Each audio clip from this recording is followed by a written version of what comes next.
एउटा तस्बिर म चाहिँ तपाईहरुलाई सम्झना गराउँछु। यो यही नजिकै मलङ्गवा जाने बाटोमा भएका रबिन र रबिनाका बुवा हाम्रो भक्तबहादुर रेग्मीजीलाई केही शब्द भनिदिनु हुन र त्यसपछि यो प्रदर्शनी आवरण गरिदिनु हुन अनुरोध गर्छु। 2059 सालमा मेरो परिवार र दुईटा बच्चा लिएर माइत जाँदै थियो। गणेश चोक भन्ने ठाउँ लखनजीपुरमा ट्याक्टर बम हान्दाखेरि तिनैजना सिकिस्त घाइते भएर श्रीमती चाहिँ मृत्यु भयो। दुईटा बच्चा चाहिँ बाँचेछ। हालसम्म अहिले उपचार चाहिँ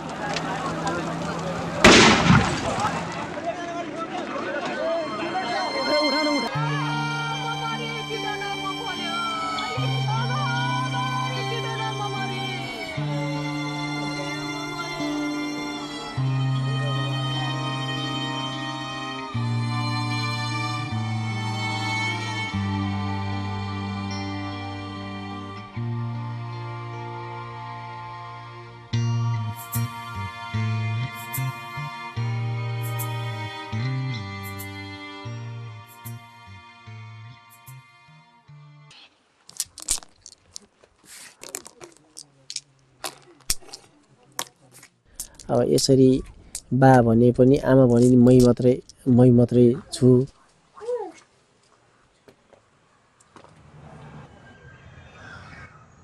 मेरो श्रीमती र छोरी रबिन र रबिना राधिसुदन आथा डाडी मलाई पोलियो पोलियो जलेको बसबाट म निक्लेको, कस्तो कालो बसबाट म निक्लेको, डल्यो बसबाट मलाई पोलियो आथा भन्ने त्यो बेडबाट हाम फालेर भन्यो।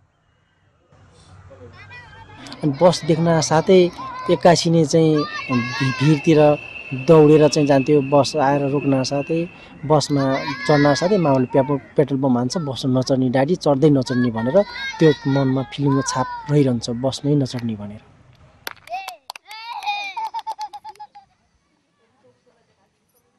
अरे अनुहारै बिरुपै अहिले पनि जति प्लास्टिक सर्जरी गरे पनि पहिलाको जस्तो फेसै हुँदैन,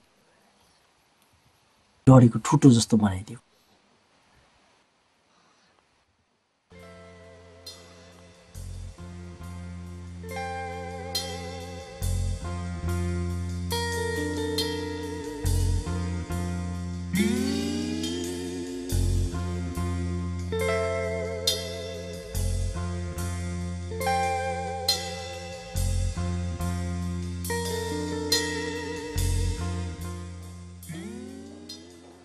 It's hard to tell, but there's something that you're selecting the pictures.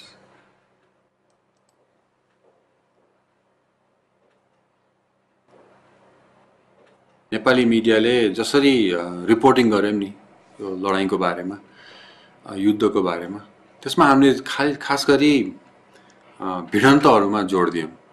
हामीले कतिजना सिपाही मरे, कतिजना पुलिस मरे, कतिजना छापामार मरे, कतिजना घाइते भए। अनि हामीले रिपोर्टिङ गर्दाखेरि चाहिँ त्यो फुटबलको स्कोर जस्तो गरेर रिपोर्टिङ गर्यो। साँच्चै मिडियाले गर्न नसक्या कि लडाईँले जनतालाई के असर पर्यो। लडाईँ हुँदै हामीलाई यो आइसकेको थियो। हामीलाई कसरी यसलाई चाहिँ लडाईँ अर्कै किसिमले अर्कै ढङ्गले रिपोर्टिङ गर्ने भन्दाखेरि तस्बिरको माध्यम चाहिँ हामीलाई एकदमै शक्तिशाली लाग्यो।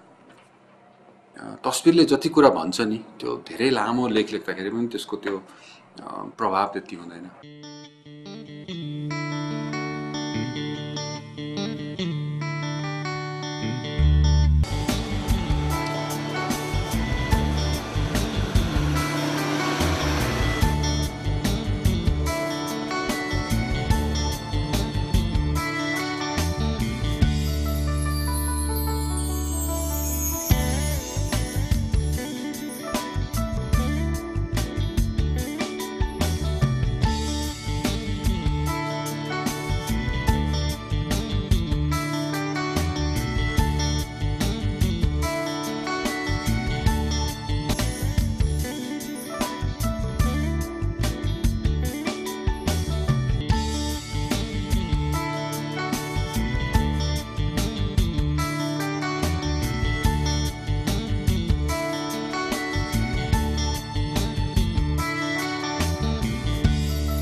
2000 भनेर नेताहरूले घोषणा गरेको थिए, त्यही अनुरूप चाहिँ हामी जनता सबै आन्दोलनमा गयौँ र निरन्तर रूपमा आन्दोलनमा गइरहेका थियौँ। र वैशाख 6 गते चाहिँ 63 सालको वैशाख 6 गते चाहिँ जनआन्दोलन सदरमुकाममा थियो।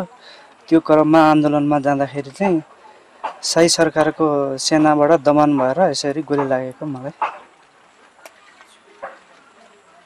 त्यहाँ आन्दोलनमा गए भन्दा 2 गुणा डर थियो त्यो आन्दोलन अगाडि। बन्दुक गोली हानेर मार्छ भन्ने डर थियो। त्यहाँ आन्दोलनमा त मरे पनि बाँचे पनि देश र जनताको लागि र शान्तिको लागि गएको थियौँ।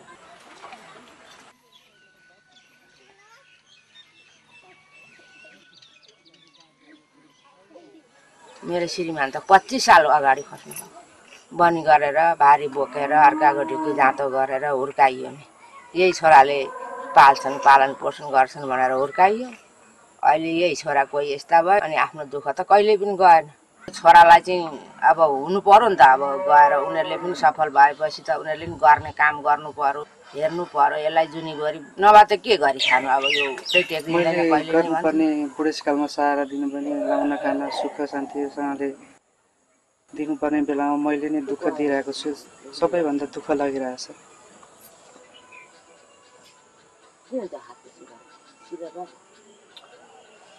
एकैखेप आएको मन्त्रीज्यू त अलिक माथि राखेको थियो छोरालाई, लु यो घरमा त पोल छ, क्या मन्त्री जस्तो मान्छे हिँडी गयो।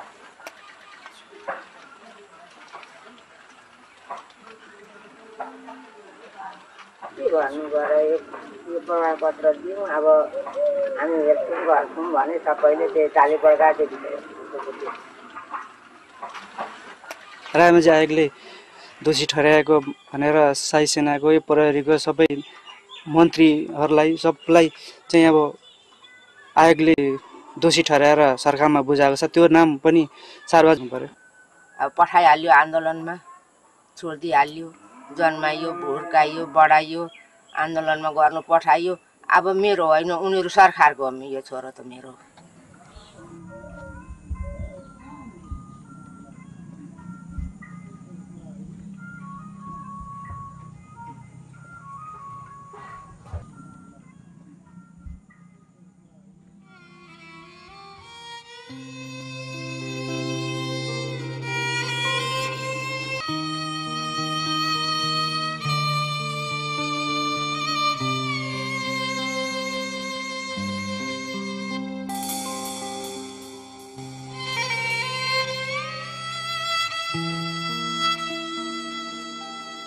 बन्द आँखा, बन्द सास, रोकिएका बोलीहरू, चोक्टा चोक्टा छुट्याउने ताता ताता गोलीहरू, प्राणविहीन लासभित्र सहाराको खोजी गर्दै नेत्रुक्का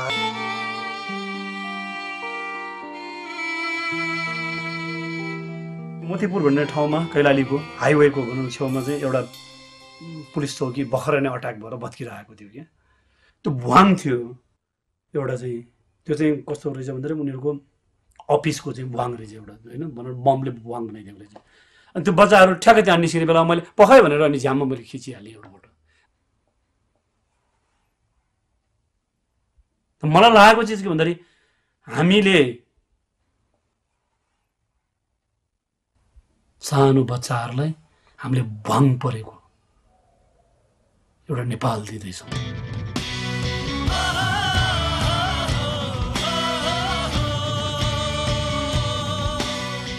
इतिहासमै हामीले के देखाएको छौँ भने लडाइँ सिद्धिसकेपछि यो सत्य र न्यायको कुरामा हामीले ध्यान दिएनौँ भने जनतामा त्यो बदलाको भाव उकुस मुकुस भएर बसिरहेको हुन्छ र पछि फेरि बल्झेर आउन सक्छ। तर अहिले के हो भने नेपालमा यस्तो खालको परिभएको हुनाले उनीहरूले गरेको, उनीहरूका कार्यकर्ताहरूले गरेको ठुला ठुला मानव अधिकारका हनन